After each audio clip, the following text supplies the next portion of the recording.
All right, welcome back, students. Hopefully you had a good weekend, but we are going to continue on here with Chapter 12, and we're entering into 12.2, the economy of the Northeast. We are again going to look at the 7 factors, and this time, though, it's going to have a sole focus here on the Northeast region of the United States. Now, in our other units, we're going to focus explicitly on the South and on the West. And we are leading up to something. So that's something important to understand, is that we are not just covering this because it seems like it's an entertaining exercise, but instead there's a direct correlation between economics and how the Civil War starts to develop and some of the issues and problems that are created by economic disparity between the North and the South. But also you need to also look at the Western economy too as it starts to evolve, because it too shapes and shifts the United States as we get past the Civil War. But we're going to go ahead today and just look at the Northeast. So let's start off here so you can kind of see what the Northeast encompasses. And there is a shifting and an idea of what makes up the Northeast. Remember, we covered this when we were talking about colonial America. When we were looking at right before independence, we covered what we considered the Northeast, the middle colonies, and the South. That middle region has shifted itself, and now it's more delineated between a north and a south explicitly. The middle is not quite there anymore. Now, when we do talk about the Civil War, we will talk about border states, but again, we don't refer to these areas anymore as like the middle region of the United States. So, where is the Northeast then? Well, again, like we were looking at, the Northeast has the old New England colonies, but then there's also been the addition of Pennsylvania, New York, and New Jersey into that collection of what we refer to commonly nowadays even as the Northeast. And so again, like I said, we'll talk about those other regions next in our next few slides after our presentations after this. But just understand the Northeast consists of old New England colonies, and we've added 3 more states to that collection, all right? So let's look at the labor force of the Northeast. Now, the Northeast is highly populated when we were looking at what America's growth is. The South does not evolve population-wise as rapidly as the North. Instead, the North, because of the growth of the economy, especially in factory work, really drives a lot of people to move to the Northeast and come out of the farmlands and go into the Northeast to find factory work. Work is a lot more profitable usually on working in the factory than the hard labor that often came with farm life. So lots of people were willing to take the chance and work in a factory and be able to have a stable income. That's one of the key things, a stable income. So when we look at just the initial time when we were looking at colonial development of the United States, we get about 450,000 immigrants. When we look at the 1820s to 1860s, there is a balloon of immigration. I mean, we were talking a massive number of immigrants moving to the United States, over 6 million of them. And this then creates a population explosion that really continues on, but also it's not just simply kept in the North. A lot of times some of these settlers would also move westward too, though. But another thing is there's a lot of jobs. Industrialization's really kicking up and becoming a powerful force in the American economy. And there's so much need for work that there's not enough people to fill those jobs. Now, the opposite is happening across the ocean in Europe, where there are too many workers and not enough jobs for them. So the allure is to come to the United States because there is work here. So that drives a lot of people to make a fresh start and come over to the United States and be able to fill that void of work that's in there. Also, again, we're looking at shifting the ideas of work in the Northeast. Lots of farmers leave their farms and start working in the cities too. And it's not just the farmers, but you're also going to see some of their families, like the women will move in and start working in some of these sectors of the economy too. So, because of the need for labor and the abundance of people continuously coming over here, there's not really a need for slave labor. Now, a couple reasons for this. And I know some of them will sound cruel, but at the same time, there's a rationale behind it for these factory owners. First and foremost, if you buy a slave and you were to have him work in your factory, first off, you have to feed that individual, you have to clothe that individual, and you have to house that individual. With a traditional worker, they are responsible for their own food, clothing, and shelter. So it's not something you have to worry about as a factory owner as compared to if you have a slave. Secondly, if a slave gets hurt on your job floor, you usually are responsible for taking care of them. And as we kind of understand, for the most part, not a lot of people are going to be overly concerned with the health and welfare of a slave, especially when you look at, the Caribbean. At the same time, though, people were not completely and absolutely inhumane, but they would then be stuck with a slave laborer who could not perform the duties of the job anymore. However, if you hire a worker, and we're talking 19th century America here before we have all sorts of protections for workers, if somebody got hurt on the job, you'd simply just say, "You're fired, bye," and you just replace it with another worker in their stead. If that worker became too old, you're fired, move on, I'll bring a younger worker in. If you have slaves, that's not necessarily the case. You are responsible to them to a certain extent, or you'd have to sell them. So as you can see, slave labor just does not work for factory life. It's just an inappropriate use of human labor for them during that time.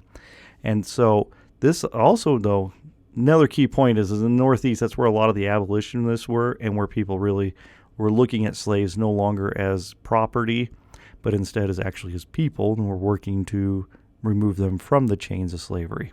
So there's a couple factors going on in the Northeast altogether why slavery does not work into their towards a benefit to them in any way, shape, or form. All right. One of the things, though, is that we're talking the industrial age. You start looking at innovation, and technological innovation starts to breed new machines, and some of these new machines could then do the work of 10, 15, 20, 30 people at times.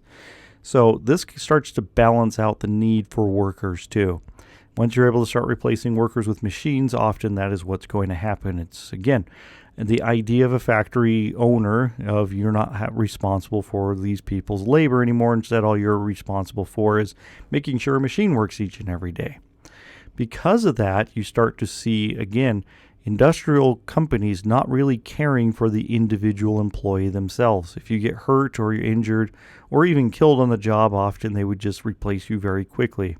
So this creates human rights issues and problems. Also, when there's the demand for labor is reduced, that means companies now have the ability to lower wages if they feel that's the appropriate thing to do, because there's an abundance of supply and their demand is lower. So thus meaning they can lower wages. This creates all sorts of worker issues, which eventually we will look at being addressed at in the later part of the 19th century. And some of the things that they look at, of course, though, are trade unions, mutual aid societies, and they try to organize to protect themselves as workers. And because of the money that these rich business owners have, they often use the government to impose the business owner's will upon the working class and try to prevent them from doing such things as unionization. But again, that's something you're going to learn more about in 8th grade. Natural resources, we looked at that again. We always were looking at the abundance that exists within the United States. There is good farmland up in the Northeast region, however, shorter growing season comparative to the South. There's lots of iron. Remember, we're talking where the middle colonies used to be. We talked about how there was access to iron, coal, and other raw materials that could be used for manufacturing. Also, they had a lot of fast-moving streams and rivers, which allowed them to put mills along the coast, along the riverbanks. These mills would turn those wheels that would then be able to spin machines within inside the mill itself, which you could use for everything from saws to flour milling. And so there became economic activity along these waterways quite frequently. And so this allowed for, again, the manufacturing ability of the Northeast to develop even further and even stronger. And with rivers, you can also have good transportation there too. And if they were lacking anything, because we're talking about an industrialized, advanced economy, they're usually able to import whatever they can't access. So they have ample, usually, supply of money to be able to do so. All right. With equipment, we're looking at the textile industry really starts to take off within the United States during this time frame. Large textile mills are made. Also, using southern cotton becomes very important during this time frame too. So the cotton industry in the South has a direct user of their products within the United States, which means shipping time is less, which means they can gain greater profits quicker. And so you really see this explosion within the United States of companies being able to wove large amounts of fabric that they can use in clothing that they can sell in small department stores or small stores, and that they can also export over to Europe too. And like the Flying Shuttle, Jenny, Power Loom, Cotton Gin, all that comes into play in order to develop quickly this industrial system. A lot of technological innovations, again, really push this ideas forward. Also, the United States finds itself lacking access to imported goods during the Napoleonic War time frame. France and Britain are constantly at war with each other, keeping America from shipping, importing, and exporting in and out of there. So this, again, drives American manufacturing. Instead of trying to rely upon Europeans anymore, they decide to really try to become self-sufficient in their own way. And there's greater profits in it too. So instead of really relying upon Europe for manufactured goods, America really moves into a sense of self-sufficiency on their own right. And then they also realize that if there are future wars in Europe, then the standard American isolationist approach of staying out of foreign entanglements would benefit them too by having access to their own manufactured products within their country. One of the other things too is transportation starts to improve during this era. You see the expansion of roadway systems or turnpikes. Often these were toll roads that would be used that people would build independently. Eventually the government starts to improve roadways too. The other thing is you see the expansion of the canal systems. One of the most famous one, of course, is the Erie Canal. Had something along the lines of about 85 different locking mechanisms that would raise and lower the water, allowing for free movement of trade from the Northeast out onto the Great Lakes so it could further expand and improve trade from the central portion of the United States all the way to the east side of the United States. And so you have now an explosion of trade between those regions because now moving things by water is a lot more efficient early on because it's faster, there's less obstacles in the way, and it's easier than land transportation. Even more so, this is where you see the steam engine start to come into play too. Rise of the railroad system. Once the railroad system really evolves and is expanded and there's more rail lines added and there's hubs created, this really allows America to explode in the sense of being able to be an economic powerhouse within its own continent.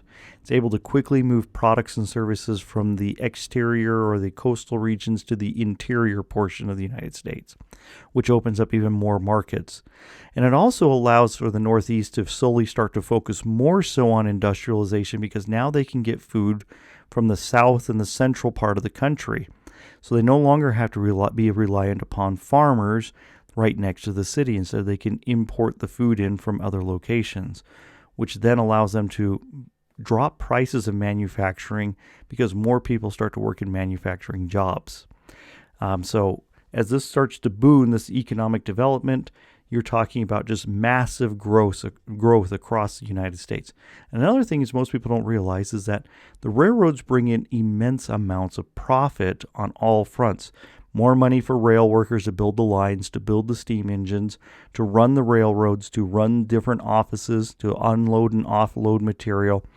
Literally thousands upon thousands of jobs that are well-paying jobs are created during this time frame, solely based upon transportation. So transportation really shifts and starts to change during this time frame. And again, transportation is important when we start looking again at the Civil War. You're going to see a vast disparity and difference between transportation abilities between the North and the South. All right, money and credit. Well, with money gives you the ability to grow and expand your business. So access to money is very important. We're kind of in a lot of interesting situations here during the 19th century where you have the fall of the establishment of a central banking system, then the re-rise and the re-establishment of central banking, then its fall again, and then its re-rise from the ashes. So often the financial systems are within flux during this time frame and create some problems. But for the most part, most money is going to be concentrated up in the Northeast. That's where a vast majority of the large banking systems are created. You have well-backed and well-financed banks during this time frame. All of them really concentrated up, and this was why New York City becomes eventually an economic financial powerhouse within the United States. Lots of banks really focused right into those regions. Again, though, one problem that comes again, and we look at human rights issues and wealth disparity, often most of that was concentrated up in the upper class and the wealthy, where they had greater access to business loans comparative to, say, like a poor farmer who wants to start up a business. So, but with the establishments of most banks and most of the financial sector in the Northeast of America, once again, like I said, we're all leading this up to the Civil War. So you're going to see that there's economic issues, and one of those is banking, and why the Union is often more effective and can buy more supplies and material than the South. All right. Demand. Well, demand continues to grow, though, because people keep coming into cities, people keep working in factories, and then there becomes a demand for products and services. And once products and services start to become cheaper than imported products, then people start to buy domestically, which again lowers the price so more people can gain access to those goods and services. With people working in factories and bringing home sometimes daily or weekly wages, then they're able to buy a lot more products and continue to press the economy further and further ahead. And that's what we see here during this time frame is the growth of just people from sheer poverty to moving up to low to middle class lifestyles with a lot of expendable money that they can use for products and services aside from just simple survival needs. All right, lastly, we talk about profit. We kind of went over that before. Profit with domestic manufacturing, it shifts the profit curve to removing it simply from people who buy and sell the material and transport it to soon everybody has access to the profit. You have a whole lot more people who are added into that chain, factory owners, manufacturing, merchants, farmers, anybody selling things and people who transport stuff. So profit starts to grow throughout the United States, and you see more and more people, like I just said, move into a higher income bracket with disposable income. And so the North really breeds this new kind of American that works in the daytime, works at a factory, goes home at night, is no longer responsible for trying to raise crops, but they can focus more on their families, their children, and being able to buy expendable goods and means. All right, so that's going to bring us a close here to this unit, and we will continue on Tuesday and continue to study that map. I'm going to find a purpose game for you guys to work on too to hopefully help you learn it a little bit better. But thanks again for joining me, and I'll see you guys tomorrow.